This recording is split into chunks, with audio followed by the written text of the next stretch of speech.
জীবন যতটা সুন্দর ততটা বৈচিত্র্যময় বটে, তাই না? যেখানে আছে সুখ, দুঃখ, ভালোবাসা, ভালো লাগে, অভিমান, অভিযোগ, আর এই নিয়ে আমাদের পথ চলা। জীবনের উদ্দেশ্য কি শুধু ভালোবাসা, অর্থ, আভিজাত্য?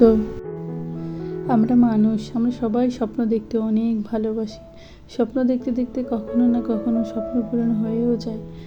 আর যদি স্বপ্ন পূরণ নাও হয়, তবু সেই স্বপ্নই আমাদেরকে বাঁচিয়ে রাখে, নতুন করে আশা যোগায়, সাহস যোগায়। তা থেকেই শুরু হয় নতুন পথ চলা। আর সেই সাহস আর ভালোবাসা, ভালো লাগা থেকেই আমারও এই পথ চলা। কথায় আছে না, স্বপ্ন দেখা মানুষটা চাঁদের আলোতেও পথ খুঁজে পায়। আসসালামু আলাইকুম, আমি ঝর্ণা। আমার ইউটিউব চ্যানেলে আপনাদের সবাইকে স্বাগত জানাই। যে যেখান থেকে বসে আমার এই ভিডিওটি দেখছেন, আশা করি সবাই ভালো আছেন। আমরাও ভালো আছি, আলহামদুলিল্লাহ। তো প্রতিদিনের মতো সকালটা আমার সকাল 6টাতেই শুরু হয়েছে, কারণ আমার মেয়ের স্কুল যেহেতু 6:30 বাজে, তো আমার ওকে না কিছু তো খেতে দিতে হয়। তো আজকে তেমন কিছু দিব না, আসলে গরম তো তেমন একটা কিছু খেতে চায় না সকালে, তাই একটু হালকা করে পাউরুটি ডিম দিয়ে ভাজি করে দেবো, সাথে কলা আছে আর একটু রং চাই আর কি। তো আমার ছোটো মেয়ে এখনও ঘুমাচ্ছে। আমার 2 মেয়ে, বড় মেয়ে ক্লাস 6-এ পড়ে, ছোটো মেয়ে 2 বছর। এই 4 জন মিলিয়ে আমাদের সংসার। আমার হাজব্যান্ডের চাকরি সূত্রে আমাদের কুমিল্লাতে থাকা হয় আর কি। তো আমার দেশের বাড়ি হচ্ছে বরিশালে। আমার কাছে আপন পরে তেমন পার্থক্য নেই, কারণ আমার সংসার জীবনের 12টা বছর কেটেছে বাহিরে, তাই আমি সবার সাথে অভ্যস্ত হয়ে গেছি আল্লাহর রহমতে। তো যাই হোক, আমি সাধারণ মানুষ, আমার চলাফেরা সব কিছুই অতি সাধারণ। আর এর থেকে কিছু অংশ আমি আপনাদের সাথে শেয়ার করার চেষ্টা করব। ভালোবাসা, ভালো লাগা, সুখ, দুঃখ, সব কিছুই। তো যদি কারো ভালো লাগে তাহলে চাইলে আমার সঙ্গে থেকে যেতে পারেন। তো আমি একটু চা খেয়ে নিচ্ছি, সাথে আবার একটা বিস্কিট। সকালে আসলে অনেক কাজ থাকে, আর যাদের ছোট বাচ্চা আছে তারা তো জানে কিভাবে সংসারটাকে সামলাতে হয়।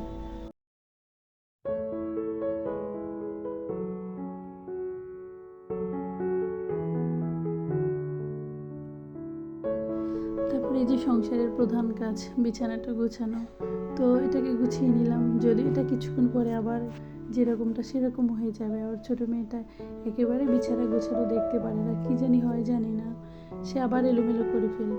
এভাবেই খুনসুটিতে মা মেয়ের দিনগুলো কেটে যায়। তো আমি ঝাড়া মোছা করে তারপরে রান্নার কাজে চলে যাব। দুপুরে আমি আমার ছোটো মেয়ে থাকি বেশিরভাগ সময় বাসাতে, তো আমাদের খাওয়া দাওয়া সিম্পল, রাতে হয়তো অনেক সময় কিছু করতে হয়।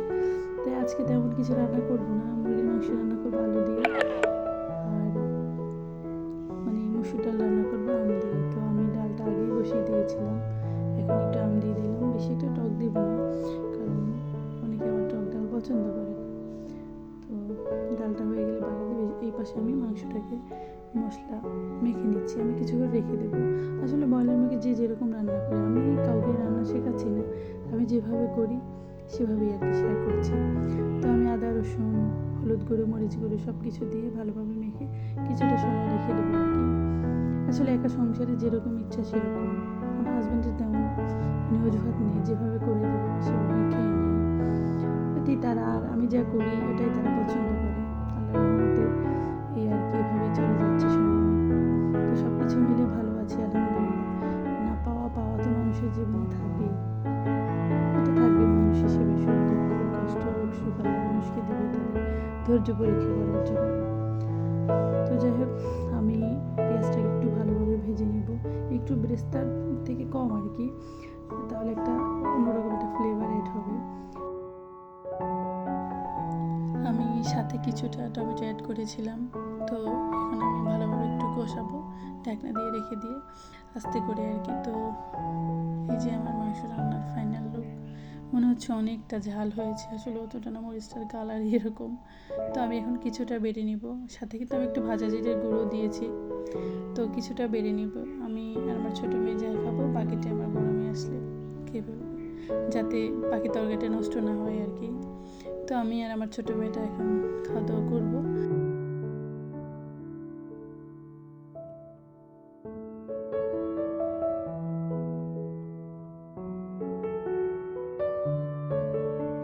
তো খাওয়া দাওয়া খাওয়া কমপ্লিট করে আমি তাকে ঘুম পাড়িয়ে দিই, আমার বাকি কাজগুলো করে তারপরে এখন এই যে কিছুটা কাঁচা আম নিয়ে আসছিল আর মরিচ, তবে ওগুলোকে মানে সময় মতো বের করতে পারিনি, এখন বের করে নিচ্ছি।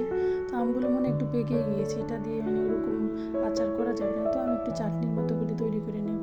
তো ওটা আমার মেয়েরা পছন্দ করে, তেমন মশলাও দিব না। তবে কাঁচামরিচগুলো বাছা হয়ে গেলে এগুলোকে আমগুলোকে ধুয়ে একটু পরিষ্কার করে রেখে পানি ঝরানোর জন্য রেখে দিলাম। তো এই যে দেখতে পাচ্ছেন আমি এখানে তেমন মশলাই দেবো না, আমগুলো একটু পেকেও গিয়েছে।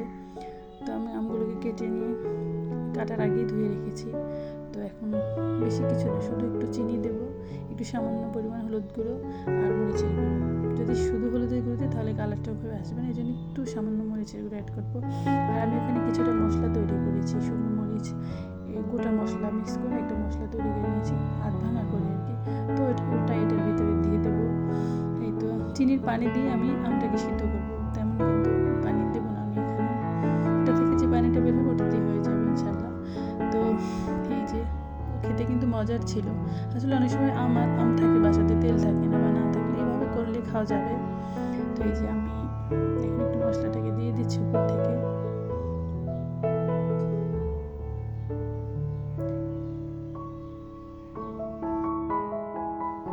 আমি কিন্তু এটাতে কোনো রকম ভিনেগার অ্যাড করিনি, যেহেতু এটা অল্প পরিমাণে খাওয়া হয়ে যাবে। তো এই যে হয়ে গেছে, অবশেষে আমি একটা বাটিতে ঢেলে নিয়েছি। খেতে কিন্তু মজার ছিল। তো এতক্ষণ যারা ধৈর্য ধরে আমার সঙ্গে ছিলেন সবাইকে অসংখ্য ধন্যবাদ। আজকের মতো এখানে বিদায়, আল্লাহ হাফেজ, আসসালামু আলাইকুম।